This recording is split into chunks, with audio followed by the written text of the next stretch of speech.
Right, so this is our very last video on ancient Rome.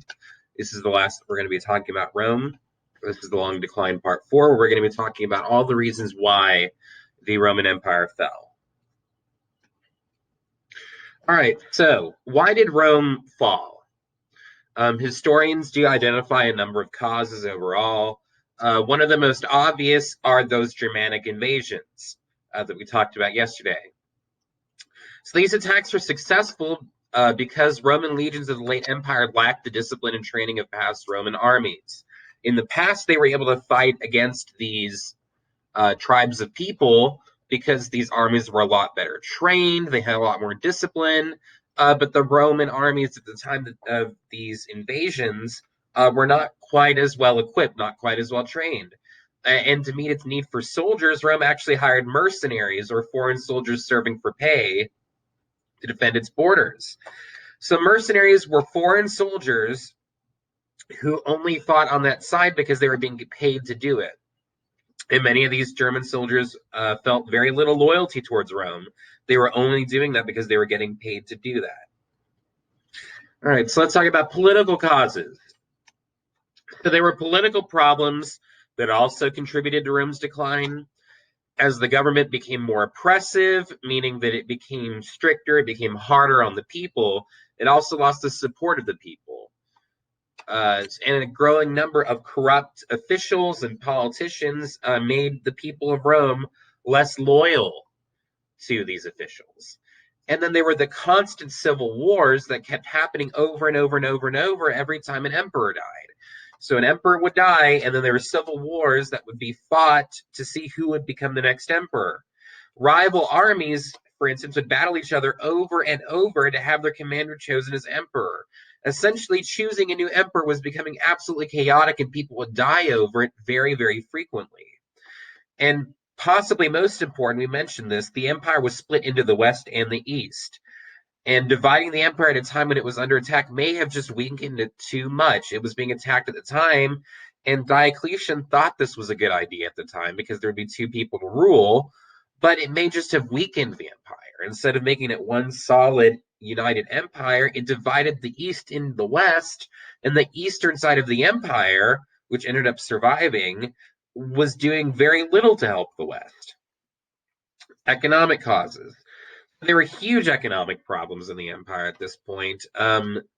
They had to have heavier and heavier taxes in order to support the military and the bureaucracy, which are these non-elected officials that worked for Rome. So these people were getting taxed heavier and heavier and heavier. Rome was also very reliant on slave labor. We talked about this before. Rome had a slave society, as did Greece. And it was keeping Romans from exploring new technology because they felt it wasn't necessary to explore new technology because they could just get slaves to do that. Not a good idea. Generally speaking, you do need to innovate to move forward. And they weren't doing that because they thought, well, we have slave labor, they can handle all that. And that harmed Rome ultimately. The wealth of the empire dwindled as farmers abandoned their land and the middle classes got poorer. So more and more farmers were abandoning their land. So there wasn't as many crops anymore. And then the middle classes got poorer as a result. So there was even more poverty amongst the general population in Rome. And there are some theories that there was climate change at the time that resulted in less food growing. And also, war kept happening and diseases kept happening.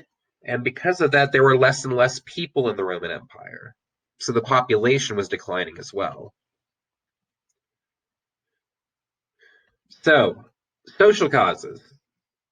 So for centuries, Romans would point to a decline in values like patriotism, which is a sort of allegiance to your country, discipline, and a devotion to your own personal duty, which the empire was built on.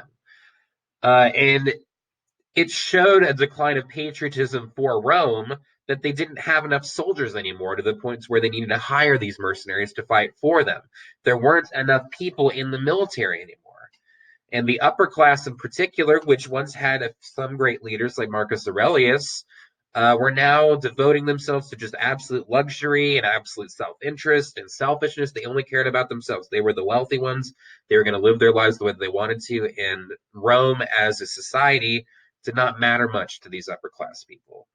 And we talked about the phrase bread and circuses before, giving out bread handouts and just having some performances all the time, try to satisfy people, undermined the self-reliance of the masses to be able to do things themselves.